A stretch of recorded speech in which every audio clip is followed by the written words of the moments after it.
Hello दोस्तों, कैसे हैं आप सभी। उम्मीद करते हैं आप लोग अच्छे होंगे और आपकी तैयारी बहुत अच्छे तरीके से चल रही होगी। तो स्वागत है आपका अपने यूट्यूब चैनल ऑनलाइन एग्जाम पे। इस वीडियो में आपको जो है बाल विकास एवं शिक्षा शास्त्र के 30 महत्वपूर्ण क्वेश्चन को लिया गया है, जो कि आपके आने वाले एग्जाम सीटेट के लिए बहुत महत्वपूर्ण रहने वाला है, जो कि आपके सितंबर में होगा। तो वीडियो को पूरा देखिएगा और अच्छा लगेगा तो लाइक और सब्सक्राइब करिएगा।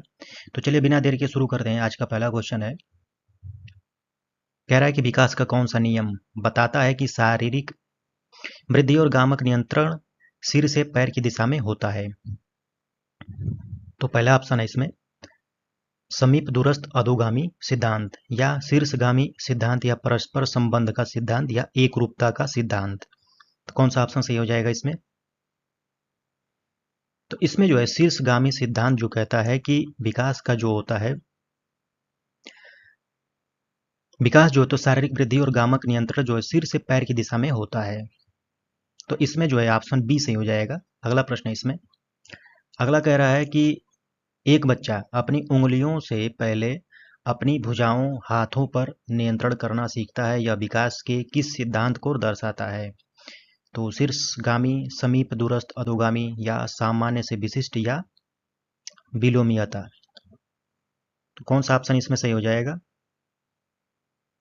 तो इसमें जो है समीप दूरस्थ अधोगामी, जिसमें क्या करता है कि बच्चा जो है अपनी उंगलियों से पहले अपनी भुजाओं पर नियंत्रण करना सीखता है।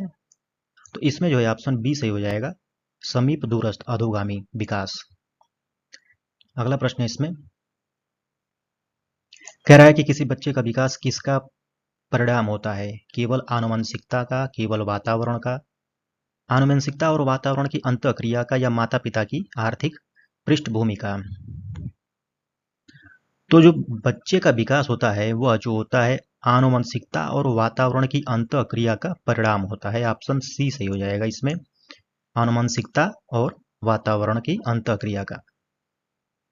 अगला प्रश्न इसमें कह रहा है कि छोटे बच्चों के लिए निम्नलिखित में से किसे समाजीकरण की प्राथमिक संस्था माना जाता है? विद्यालय, मीडिया, परिवार, या धर्म।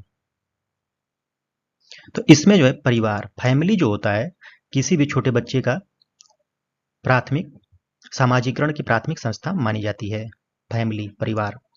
ऑप्शन सी सही हो जाएगा इसमें। अगला प्रश्न है, कह रहा है कि विद्यालय और सहकर्मी समूह समाजीकरण की किस प्रकार की संस्थाओं के उदाहरण हैं?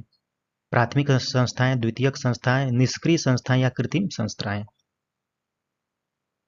तो इसमें जो है द्वितीयक संस्थाएं, सेकेंडरी एजेंसीज, जिसको कहा जाता है कि विद्यालय और सहकर्मी समूह समाजीकरण की द्वितीयक संस्थाएं हैं। ऑप्शन बी सही हो जाएगा इसमें।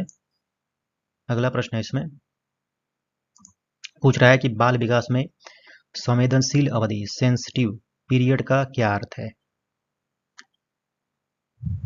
तो शारीरिक बीमारी की अवधि, या विशिष्ट सीखने और विकास के लिए सर्वोत्तम अवधि, या वह समय जब विकास पूरी तरह रुक जाता है, या वयस्कता के बाद का समय।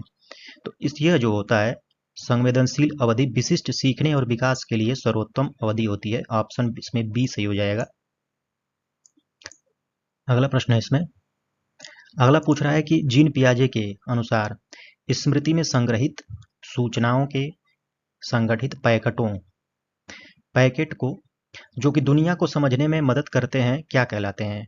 इसके फोल्डिंग, स्कीमा, या जेडपीडी, या क्रिया प्रसूत। तो इसको कहा जाता है स्कीमा। जीन पियाजे के संज्ञानात्मक विकास के सिद्धांत में जो स्मृति में संग्रहित सूचनाओं के संगठित पैकेट जो कि दुनिया को समझने में मदद करते हैं उसको स्कीमा कहा जाता है। अगला प्रश्न है इसमें, अगला पूछ रहा है कि जीन पियाजे के अनुसार किस अवस्था में बच्चा वस्तु स्थायित्व, ऑब्जेक्ट परमानेंस विकसित करता है? तो अमूर्त संक्रियात्मक अवस्था, या मूर्त संक्रियात्मक अवस्था, या पूर्व संक्रियात्मक अवस्था, या संवेदी पेशी अवस्था। तो इसमें जो है संवेदी पेशी अवस्था, जिसमें सेंसरी मोटर स्टेज में बच्चा जो है वस्तु स्थायित्व विकसित करता है। यह जो होता है जन्म से लेकर 2 वर्ष के बच्चे इसमें आते हैं, और पूर्व संक्रियात्मक अवस्था में क्या होता है कि 2 वर्ष से लेकर 7 वर्ष के बच्चे आते हैं इसमें। पूर्व संक्रियात्मक अवस्था में। अमूर्त संक्रियात्मक अवस्था में इसमें जो है 7 से लेकर 11 वर्ष के बच्चे आते हैं और अमूर्त संक्रियात्मक अवस्था में 11 से ऊपर के बच्चे आते हैं। अगला प्रश्न है इसमें, अगला कह रहा है कि एक बच्चा समझता है कि छोटे और चौड़े गिलास से पानी को लंबे और पतले गिलास में डालने पर पानी की मात्रा नहीं बदलती है। पियाजे के अनुसार बच्चे ने क्या हासिल कर लिया है? जीववाद, संरक्षण, आत्मकेंद्रिता या परिकल्पित चिंतन? तो बच्चे ने जो है संरक्षण, कंजर्वेशन हासिल कर लिया है। ऑप्शन बी सही हो जाएगा इसमें। अगला प्रश्न है, कह रहा है कि बच्चे किस अवस्था में जीववाद, यह मानना है कि निर्जीव वस्तुओं में भी जीवन है और जो भावनाएं होती हैं प्रदर्शित करते हैं। संवेदी गामक अवस्था, पूर्व संक्रियात्मक या मूर्त संक्रियात्मक अवस्था या औपचारिक संक्रियात्मक या अमूर्त संक्रियात्मक अवस्था? तो इसमें जो है बच्चा पूर्व संक्रियात्मक अवस्था जिसको कहा जाता है, जो कि 2 से 7 वर्ष के बच्चे आते हैं, इसमें जो बच्चा सोचता है कि जो निर्जीव वस्तुएं हैं उनमें भी निर्जीव वस्तुओं में भी जीवन होता है, तो उसी को कहा जाता है जीववाद। तो यह जो है प्री ऑपरेशनल स्टेज में आता है, पूर्व संक्रियात्मक अवस्था में। ऑप्शन बी सही हो जाएगा इसमें। अगला प्रश्न है, अगला कह रहा है कि लेव वाइगोत्स्की का संज्ञानात्मक विकास का सिद्धांत मुख्य रूप से किस पर केंद्रित है? जैविक परिपक्वता, सामाजिक सांस्कृतिक अंतःक्रियाएं या उद्दीपन, अनुक्रिया अनुबंधन या आनुवंशिक प्रोग्रामिंग में? तो लेव वाइगोत्स्की का जो संज्ञानात्मक विकास का सिद्धांत है वो जो सामाजिक सांस्कृतिक अंतःक्रिया पर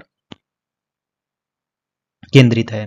तो ऑप्शन इसमें बी से हो जाएगा, सामाजिक सांस्कृतिक अंतःक्रियाएं। अगला प्रश्न है, अगला कह रहा है कि किसी बच्चे को ऐसी समस्या हल करने में मदद करने के लिए अस्थायी सहायता या संकेत देना जिसे वह अकेले हल नहीं कर सकता है, क्या कहलाता है? पुनर्बलन, स्कैफोल्डिंग, अनुबंधन या आत्मसातकरण? तो उसको कहा जाता है स्कैफोल्डिंग। स्कैफोल्डिंग क्या होता है कि अस्थायी सहायता होता है। जैसे आप मान लीजिए, उदाहरण से समझ लीजिए स्कैफोल्डिंग क्या होता है। जैसे आप साइकिल नहीं सीखे होते हैं तो आपको जो है माता पिता या दोस्त मित्र आपको साइकिल सिखाने के लिए पीछे से साइकिल को पकड़ते हैं, उसी को कहा जाता है अस्थायी सहायता। जब आप सीख जाएंगे तो वो जो है सहायता कम कर लेंगे और आप चलाना सीख जाते हैं, तो उसी को कहा जाता है स्कैफोल्डिंग या अस्थायी सहायता देना। अगला प्रश्न है इसमें, कह रहा है कि जब एक बच्ची कठिन पहेली हल करते समय खुद से बोलकर बात करती है तो वाइगोत्स्की ने इस वाक या भाषण को क्या नाम दिया? आत्मकेंद्रित वाक, निज वाक, व्यक्तिगत बातचीत, सामाजिक वाक या अतार्किक वाक? तो इसको कहा जाता है निज वाक या व्यक्तिगत बातचीत। जब बच्ची जो है कठिन पहेली हल जो करती है तो उसके करते समय खुद से बोलकर बात करती है तो उसको वाइगोत्स्की ने निज वाक या व्यक्तिगत बातचीत का नाम दिया। ऑप्शन बी सही हो जाएगा इसमें। अगला प्रश्न है, कह रहा है कि लॉरेंस कोल्बर्ग के सिद्धांत में बच्चे किस स्तर पर सजा के डर या पुरस्कार की इच्छा के आधार पर सही और गलत का निर्णय करते हैं? पूर्व पारंपरिक स्तर, पारंपरिक स्तर, उत्तर पारंपरिक स्तर या स्वायत्त स्तर पर? तो यह जो है पूर्व प्री कन्वेंशनल लेवल में, पूर्व पारंपरिक स्तर पर बच्चे क्या करते हैं? सजा के डर या पुरस्कार की इच्छा के आधार पर सही या गलत का निर्णय करते हैं। अगला प्रश्न है इसमें, कह रहा है कि अच्छा लड़का, अच्छा लड़की बनकर शिक्षकों और माता पिता से प्रशंसा और स्वीकृति पाना कोलबर्ग के सिद्धांत के किस चरण से संबंधित है? सजा और आज्ञाकारिता अभिविन्यास या अच्छा लड़का या अच्छी लड़की अभिविन्यास या सामाजिक अनुबंधन अभिविन्यास या सार्वभौमिक नैतिक सिद्धांत? तो यह जो है ऑप्शन बी सही हो जाएगा इसमें, अच्छा लड़का अच्छा लड़की अभिविन्यास में आता है। यह जो है जिसमें क्या करते हैं बच्चे की जो है शिक्षक और माता पिता से प्रशंसा और स्वीकृति पाने के लिए वह जो है अच्छा लड़का या अच्छा लड़की बनने का प्रयास करते हैं। तो यह कोलबर्ग के कौन से सिद्धांत पे आता है? तो अच्छा लड़का अच्छा लड़की अभिविन्यास में आता है। ऑप्शन बी सही हो जाएगा इसमें। अगला प्रश्न है, कह रहा है कि एक प्रगतिशील कक्षा में सीखने को किस रूप में देखा जाता है? निष्क्रिय एवं पाठ्यपुस्तक केंद्रित, सक्रिय और सामाजिक रूप से निर्मित, या पूर्णतः शिक्षक द्वारा नियंत्रित, या केवल परीक्षा की रैंकिंग पर केंद्रित? प्रगतिशील कक्षा के बारे में पूछा है, तो कौन सा ऑप्शन सही हो जाएगा इसमें? तो इसमें जो है ऑप्शन बी सही हो जाएगा, सक्रिय और सामाजिक रूप से निर्मित। कक्षा जो है एक प्रगतिशील कक्षा के रूप में, प्रगतिशील कक्षा में सीखने को सक्रिय और सामाजिक रूप से निर्मित के रूप में देखा जा सकता है। ऑप्शन बी सही हो जाएगा इसका। अगला प्रश्न है, कह रहा है कि निम्नलिखित में से कौन सी समावेशी शिक्षा इंक्लूसिव एजुकेशन की एक अनिवार्य विशेषता है? तो इसमें से कौन सा ऑप्शन सही हो जाएगा? तो इसमें जो है नियमित, ऑप्शन बी सही हो जाएगा इसका। कह रहा है कि नियमित कक्षा में सभी शिक्षार्थियों की स्वीकृति और समायोजन, तो यह समावेशी शिक्षा में का एक अनिवार्य विशेषता है। अगला प्रश्न है इसमें, एक छात्र जिसे धारा प्रवाह पढ़ने, शब्दों को पहचानने और वर्तनी स्पेलिंग लिखने में अत्यधिक कठिनाई होती है, वह संभावित रूप से किसके का लक्षण दिखा रहा है? डिस्कैलकुलिया, या डिसलेक्सिया, पठन वैकल्प, या डिस्ग्राफिया, या ध्यान अभाव अति सक्रियता विकार? तो यह जो है छात्र में कौन सा विकार दिखाई दे रहा है? तो इसमें जो है डिसलेक्सिया, पठन वैकल्प, पढ़ने में बच्चे को क्या हो रहा है कि पढ़ने में समस्या हो रही है, शब्दों को पहचानने और वर्तनी स्पेलिंग में लिखने में अत्यधिक कठिनाई होती है, उसको कहा जाता है डिसलेक्सिया, पठन विकार जिसको कहा जाता है। और डिसकैलकुलेसिया क्या होता है? जिसमें गणना संबंधी विकार होता है, डिसकैलकुलेसिया। और डिस्ग्राफिया क्या होता है? डिस्ग्राफिया में भी लेखन विकार होता है, इसमें डिस्ग्राफिया में लेखन विकार होता है। और ADHD जिसको कहा जाता है, ये जो है attention deficit hyper activity disorder होता है, जिसमें कि ध्यान अभाव अतिसक्रियता विकार होता है बच्चे में। तो इस क्वेश्चन का ऑप्शन जो हो जाएगा डिसलेक्सिया, ऑप्शन बी से हो जाएगा। अगला प्रश्न है, कौन सी अधिगम अक्षमता सीधे बच्चे की गणितीय गणनाएं करने और संख्याओं को समझने की क्षमता को प्रभावित करती है? तो इसको कहा जाता है डिसकैलकुलिया, जिसको गणन वैकल्प कहा जाता है। तो ऑप्शन इसका हो जाएगा सी सही हो जाएगा, डिसकैलकुलिया। डिस्ग्राफिया भी बताया गया है, लेखन विकार। इसमें डिसलेक्सिया में जो है पठन विकार होता है। और डिस्प्रैक्सिया में जो होता है शारीरिक गतिविधि और उसके संतुलन विकार होता है बच्चे में। इस क्वेश्चन का ऑप्शन जो है सी सही हो जाएगा, डिसकैलकुलिया। अगला प्रश्न है, एक बच्चा जो है अत्यधिक बेचैन है, आसानी से विचलित हो जाता है और एक जगह अधिक समय तक नहीं बैठ सकता है, वह किस समस्या का सामना कर रहा हो सकता है? तो स्वलीनता, ऑटिज्म, या ध्यान अभाव अतिसक्रियता विकार, या श्रवण दोष, या डिस्ग्राफिया? तो इसमें जो है बच्चा ध्यान अभाव अतिसक्रियता विकार, जिसको कहा जाता है अटेंशन ADHD, यानी कि attention deficit hyper activity disorder का सामना कर रहा होता है। तो ऑप्शन बी से हो जाएगा इसका। अगला प्रश्न है, पूछ रहा है कि कक्षा में प्रतिभाशाली विद्यार्थियों के समर्थन के लिए कौन सी रणनीति सर्वाधिक उपयुक्त है? तो इसमें ऑप्शन इसमें बी सही हो जाएगा, समृद्ध, चुनौतीपूर्ण और उन्नत गतिविधियां प्रदान करना। अगला प्रश्न है इसमें, अगला कह रहा है कि कक्षा में व्यक्तिगत भिन्नताओं को संबोधित करने के लिए एक शिक्षक को क्या करना चाहिए? तो उसको जो है ऐसी शैक्षणिक रणनीतियां अपनाना चाहिए जो कि विविध सीखने के अनुभव प्रदान करे। ऑप्शन इसमें बी सही हो जाएगा। अगला प्रश्न है इसमें, अगला कह रहा है कि हार्वर्ड गार्डनर के बहुबुद्धि सिद्धांत के अनुसार जो व्यक्ति दूसरों की प्रेरणाओं इच्छाओं और भावनाओं को समझने में अत्यधिक सक्षम होता है, उनमें कौन सी बुद्धि होती है? तो अंतर्वैयक्तिक बुद्धि, अंतर्वैयक्तिक बुद्धि या स्थानिक बुद्धि या प्रकृतिवादी बुद्धि। तो इनमें जो होता है अंतर्वैयक्तिक बुद्धि, जिसको कहा जाता है इंटरपर्सनल इंटेलिजेंस, ऑप्शन बी सही हो जाएगा इसका। अगला प्रश्न है, पूछ रहा है कि किसने यह दावा किया कि मनुष्य एक जैविक भाषा ग्रहण उपकरण के साथ जन्म लेते हैं जो उन्हें स्वाभाविक रूप से भाषा सीखने में सक्षम बनाता है? B F Skinner, Lev Vygotsky, Noam Chomsky या जीन पियाजे? तो यह जो है कहने वाले थे नोम चॉम्स्की। और स्किनर ने क्या दिया था? तो स्किनर ने दिया था क्रिया प्रसूत अनुबंधन का सिद्धांत, और लेव जो है वाइगोत्स्की जो दिए थे सामाजिक सांस्कृतिक सिद्धांत को दिए थे, और जीन पियाजे संज्ञानात्मक विकास का सिद्धांत दिए थे। अगला प्रश्न देखते हैं इसमें, जेंडर एक डैश संरचना है जबकि लैंगिक जीव एक डैश विशेषता है।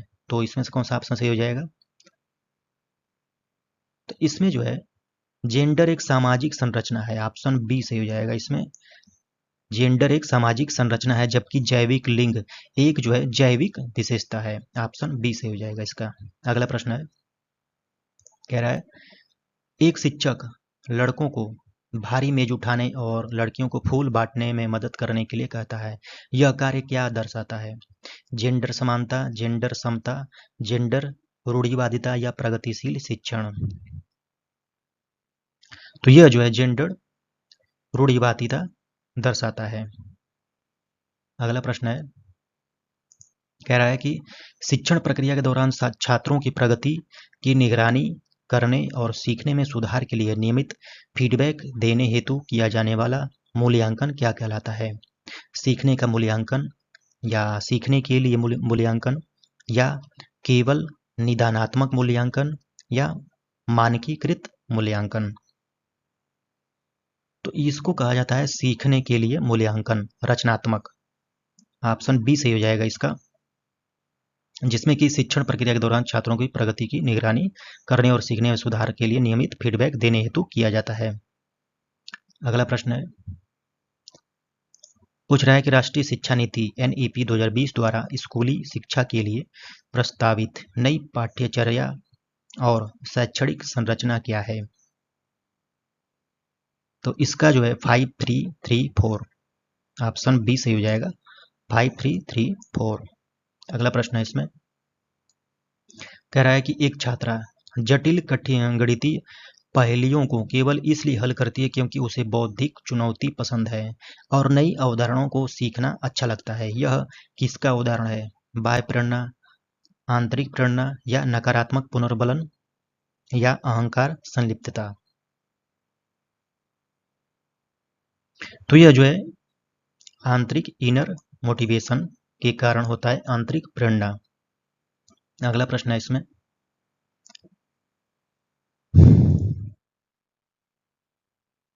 अपनी खुद की चिंतन और सीखने की प्रक्रियाओं पर विचार करने, उन्हें समझने और नियंत्रित करने की क्षमता को क्या कहा जाता है? रटकर याद करना, अभिसंज्ञान, या अनुबंधन, या प्रकार्यात्मक स्थिरता? तो इसको कहा जाता है अधिसंज्ञान, ऑप्शन बी सही हो जाएगा इसका। अपनी खुद की चिंतन और सीखने की प्रक्रियाओं पर विचार करने, उन्हें समझने और नियंत्रित करने की क्षमता को अधिसंज्ञान कहा जाता है। तो इस वीडियो में आपको जो है बाल विकास एवं शिक्षा शास्त्र के 30 महत्वपूर्ण क्वेश्चनों को लिया गया था। तो वीडियो कैसा लगा कमेंट करके बताइएगा और अपने दोस्तों में भी शेयर करिएगा। धन्यवाद।